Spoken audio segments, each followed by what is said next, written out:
अगर मैं आपसे पूछूं कि 2023 इस साल में इंडिया के top most startups, best startups कौन कौन से हैं, तो आपके क्या क्या गेसेस होंगे? आप बोलेंगे Flipkart, you will guess it's Ola cabs, it's OYO rooms, you will guess Zomato, Swiggy etcetera, यही गेसेस होंगे आपके। बट क्या आप में से किसी का answer IPL, Indian Premier League होगा? नहीं। बट एक्चुअली में इंडियन प्रीमियर लीग आईपीएल वाकई में 2023 में इंडिया का सबसे बड़ा टॉप मोस्ट स्टार्टअप है। आज इस वीडियो में बात करने वाले हैं कि इंडियन प्रीमियर लीग आईपीएल इस टाइम पर एक इतना बड़ा, जो कि ऑलरेडी एक डेकाकॉन बन चुका है, एक इतना बड़ा बिजनेस, एक इतनी बड़ी कंपनी, एक इतना बड़ा स्टार्टअप बना कैसे? What is the scenario behind this? What is the agenda behind this? What is the business model of IPL? IPL जो इतना बड़ा टर्नओवर देता है, हर साल इतना तगड़ा रेवेन्यू कमा रहा है, वो रेवेन्यू कमाता कैसे है? क्या क्या सोर्सेज ऑफ इनकम है आईपीएल के? क्या एग्जैक्टली आईपीएल का बिजनेस मॉडल है? और आईपीएल की स्टार्टिंग से लेकर 2007 से लेकर अब तक आईपीएल ने इतनी तगड़ी ग्रोथ करी कैसे? इस पूरी वीडियो में बात करने वाले हैं आईपीएल की बिजनेस केस स्टडी के बारे में। Stay tuned. तो कहानी की स्टार्टिंग लेडीज एंड जेंटलमैन होती है 2007 से, जब बीसीसीआई, जो कि board of control for cricket in India है, जो हमारी क्रिकेट की स्पोर्ट्स की अथॉरिटी है इंडिया में, उनके जो वाइस प्रेसिडेंट थे उस टाइम पर, जिनका नाम था ललित मोदी, उनके दिमाग में एक दिन एक बात आती है। यह कहानी उस टाइम के, जब इंडिया वर्ल्ड कप के दौर से गुजर रहा था, वर्ल्ड कप जस्ट जीता ही जीता था, उस टाइम पर ललित मोदी के दिमाग में दो बातें आती हैं, दो मेन बातें आती हैं, जहां से आईपीएल की कहानी शुरू होती है।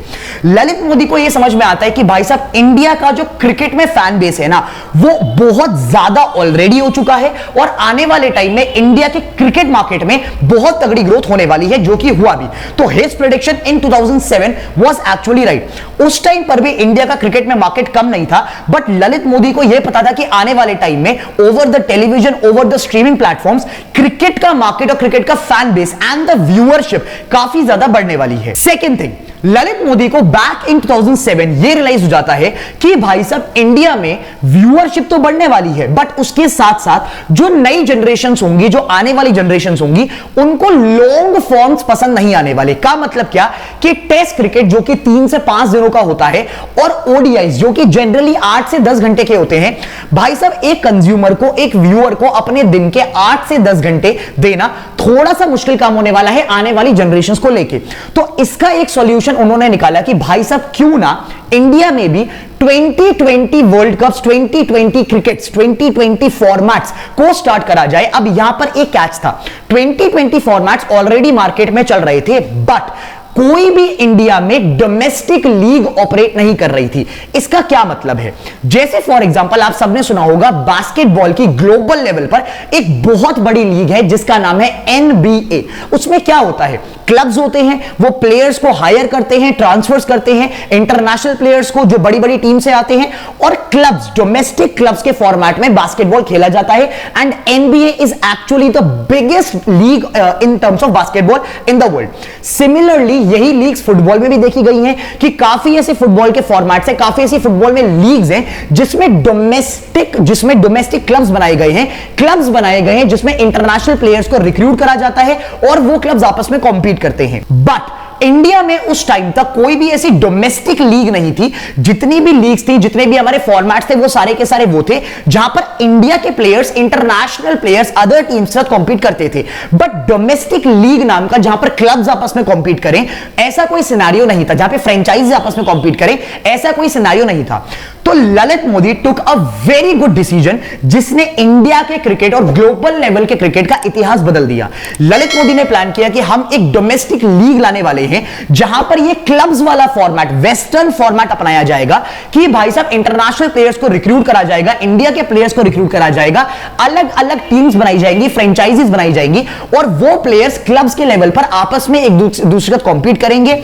The entire game will be of 20 overs, जिसका पूरा ड्यूरेशन कुल मिलाकर 3 से 4 घंटे का रहने वाला है, ताकि आने वाली जो हमारी जनरेशन से, आने वाली जितने लोग होंगे, जो कंज्यूमर्स होंगे, जो व्यूअर्स होंगे, उनके लिए 3-4 घंटे स्पेयर करना कोई बड़ी बात नहीं हो, और क्रिकेट की एंगेजमेंट, व्यूअरशिप बढ़ जाए। तो यहां पर बीसीसीआई के vice president Lalit Modi, BCCI की एक सब्सिडियरी कह सकते हैं, बीसीसीआई का एक एसेट कह सकते हैं, एक लीग कह सकते हैं, उसको लॉन्च करते हैं जिसका नाम है इंडियन प्रीमियर लीग आईपीएल, जो कि भाई साहब एक 2020 का एक फॉर्मेट है जिसमें भाई साहब 3 से 4 घंटों के अंदर क्रिकेट खेला जाता है। डोमेस्टिक क्लब्स आपस में क्रिकेट खेलते हैं, क्लब्स में जो प्लेयर्स होते हैं वो इंडिया के इंटरनेशनल प्लेयर्स होते हैं, they compete with each other and this was the entire idea behind IPL. But scenario ये है कि मार्केट में ना ऐसी बहुत बार बड़े बड़े लेवल पर लीग्स आई और वो फेल हो गई। बट आईपीएल के पीछे का मोटो भाई साहब इस टाइम पर अगर देखा जाए 2023 में आईपीएल एक डेकाकॉन बन चुकी है। डेकाकॉन का मतलब क्या होता है? A company which is valued over $10 billion का मतलब ये, जब हमारे इंडिया के स्टार्टअप्स, इंडिया का स्टार्टअप इकोसिस्टम यूनिकॉर्न $1 बिलियन की वैल्यूएशन अचीव करने के लिए इतना ज्यादा परेशान हो रहा है, आईपीएल 2023 में ऑलरेडी डेकाकॉन बन चुकी है। बट ये हुआ कैसे? 2007 से लेकर अब तक एक नई लीग, एक नई क्रिकेट लीग इतने बड़े लेवल पर बन जाती है और इस टाइम पर इंडिया का सबसे बड़ा स्टार्टअप बन जाती है, सबसे बड़ा बिजनेस, मनी मेकिंग मशीन बन जाती है। ये हुआ कैसे? बात करते हैं इस वीडियो में। Let us analyse the exact business model behind IPL and the marketing strategies जो कि भाई साहब ललित मोदी और पूरे मैनेजमेंट ने चलाई, जिसकी वजह से आईपीएल एक इतनी बड़ी मनी मेकिंग मशीन बना। तो बात ऐसी है कि इनिशियल डेज में जब आईपीएल की स्टार्टिंग हुई तो आईपीएल ने यह देखा, मैनेजमेंट ने यह देखा कि आईपीएल के रेवेन्यू सोर्सेज मार्केट में क्या क्या हो सकते हैं, कहां कहां से आईपीएल पैसा कमा सकता है, कहां कहां से यह लीग पैसा कमा सकती है। तो कुल मिलाकर जो बिजनेस मॉडल डिजाइन करा गया वो कुछ ऐसा था कि भाई साहब आईपीएल जो कि बीसीसीआई का एक एसेट है, आईपीएल में कुछ क्लब्स, कुछ फ्रेंचाइजीज कॉम्पीट करेंगी, जैसे for example Chennai super Kings, जैसे फॉर एग्जांपल दिल्ली कैपिटल्स, जैसे for example royal Challengers Bangalore RCB. तो कुल मिलाकर डिजाइन ये था कि भाई साहब आईपीएल की पूरी लीग में क्लब्स बनाए जाएंगे, फ्रेंचाइजी वाला मॉडल अपनाया जाएगा जो कि एक वेस्टर्न कॉन्सेप्ट है, और अलग अलग क्लब्स आपस में कॉम्पीट करेंगे, क्रिकेट मैचेस खेलेंगे और इस तरीके से कुल मिलाकर आईपीएल का रेवेन्यू जनरेट होगा। बट अगर एग्जैक्ट रेवेन्यू सोर्सेस की बात करें, एग्जैक्ट बिजनेस मॉडल की बात करें, तो exact business model of IPL कुछ इस तरीके से डिजाइन करे गए। नंबर 1, ब्रॉडकास्टिंग राइट्स, और यह सोर्स ऑफ रेवेन्यू आईपीएल का और बीसीसीआई का सबसे बड़ा सोर्स ऑफ रेवेन्यू है।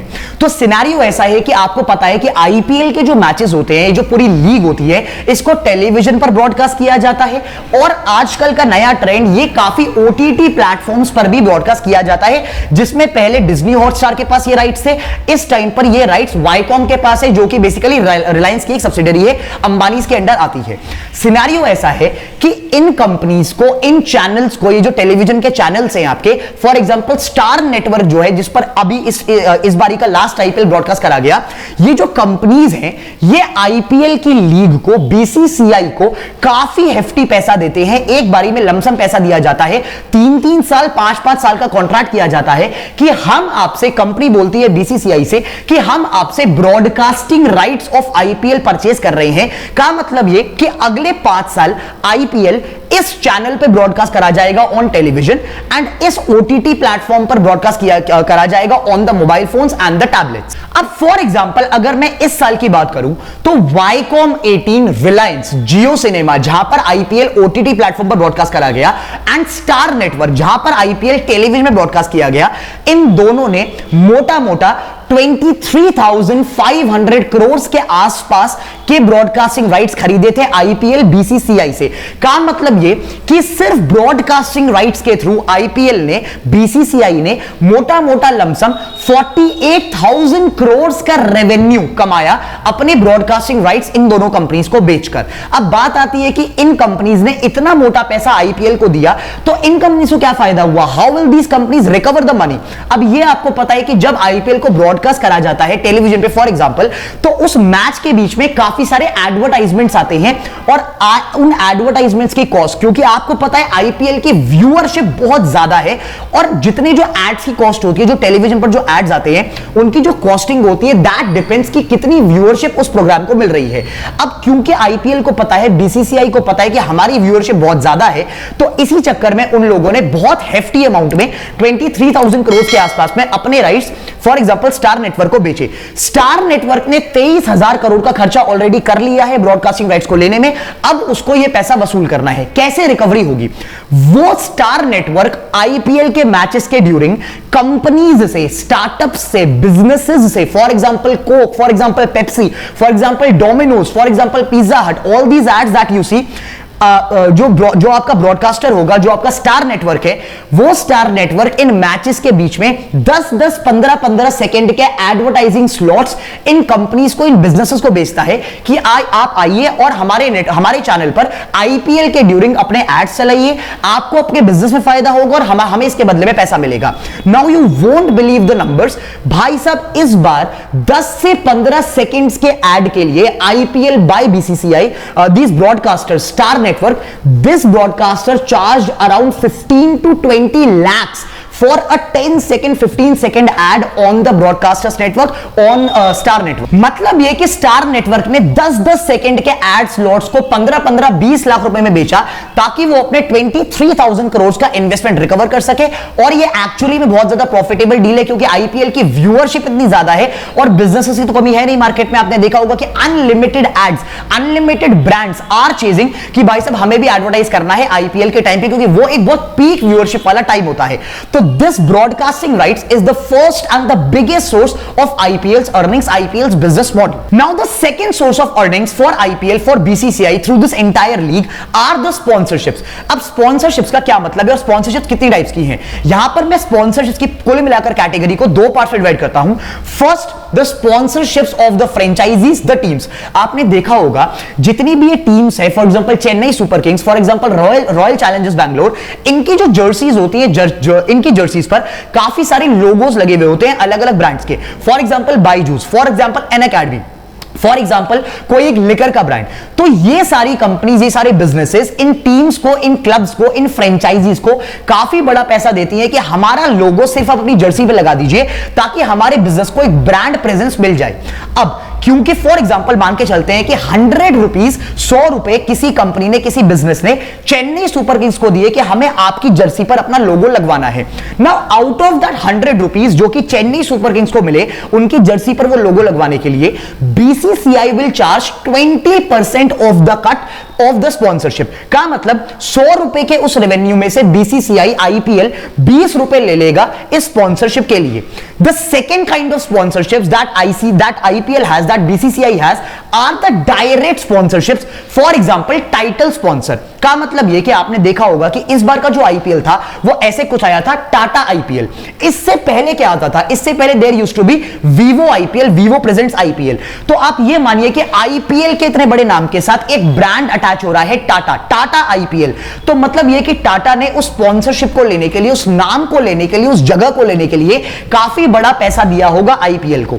सिमिलरली ये स्पॉन्सरशिप्स, जो डायरेक्ट स्पॉन्सरशिप्स हैं, सिर्फ स्पॉन्सरशिप्स, टाइटल स्पॉन्सरशिप्स तक सीमित नहीं है। इसका मतलब क्या? आपने देखा होगा कि एम्पायर की जर्सीज पर भी ये लोगोस प्रिंट होते हैं। जो ग्राउंड होता है, ग्राउंड के आसपास बहुत सारे लोगोस लगे होते हैं, ग्राउंड की बाउंड्रीज पर बहुत सारे लोगोस लगे हुए होते हैं। जो वहां पर मैचेस में स्क्रीन लगी होती है, स्क्रीन पर कॉन्टिन्यूअसली बीच में एड्स चल रहे होते हैं, स्पॉन्सरशिप्स आ रही होती हैं। All the sponsorships are directly related to IPL, not related to any team. तो आईपीएल का जो सेकंड सोर्स ऑफ अर्निंग्स है वो है स्पॉन्सरशिप्स।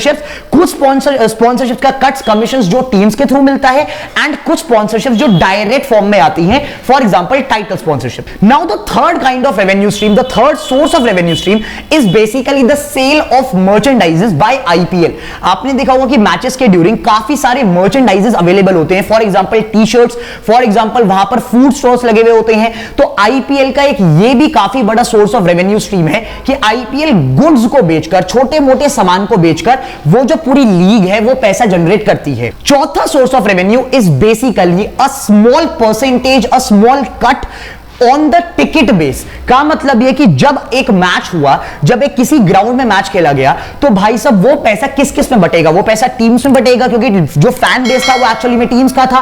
वो पैसा ग्राउंड के पास जाएगा कि ग्राउंड वालों ने, जो ग्राउंड के ओनर्स थे, उन्होंने अपना ग्राउंड दिया खेलने के लिए। बट वहां पर भी IPL, BCCI charges a small commission from this entire collection of tickets जो भी उस मैच के ड्यूरिंग हुआ था।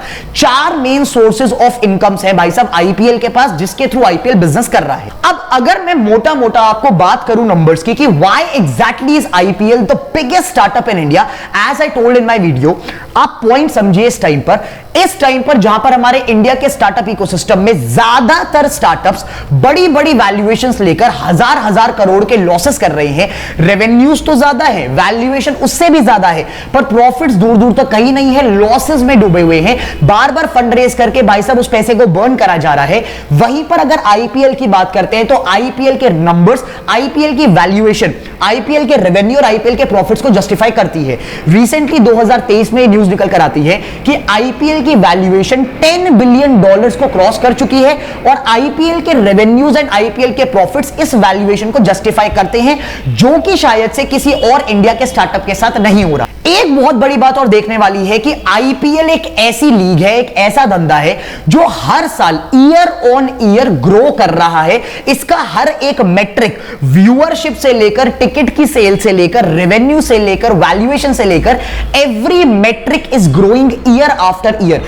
In fact you won't believe this thing, covid के टाइम पर 2020 में जब लॉकडाउन थे उस टाइम पर भी आईपीएल खेला गया था, मैच की टिकट्स की सेल तो हुई नहीं थी।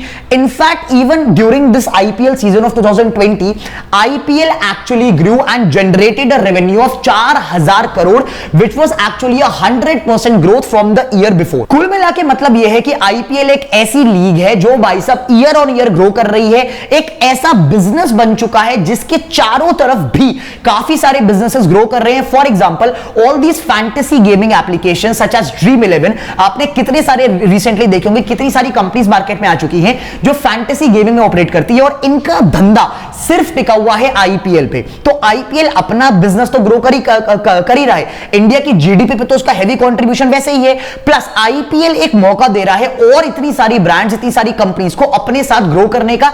And that is why I said IPL is actually the biggest startup in India as of now. What is your take on this entire case study? Will you agree with my point कि IPL genuinely में इस time पर एक सबसे बड़ा startup है India का? Do comment and let me know.